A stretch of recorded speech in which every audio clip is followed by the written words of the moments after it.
Beijing's also strengthening control over its own tech firms. Yeah.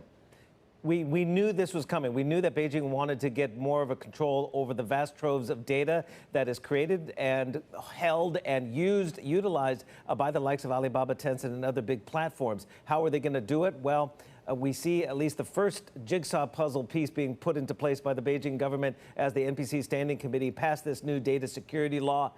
Again, whether this is not necessarily part of the pooling of the data that we've talked about in our vast coverage of this issue. But what it does do, an earlier draft of this law that was passed by the NPC Standing Committee basically established a categorical and hierarchical system for data and risk assessment. And one of the more interesting things that was released out of this law was the fact that it urges national security reviews of data handling, saying harmful overseas activities would be pursued for legal responsibility.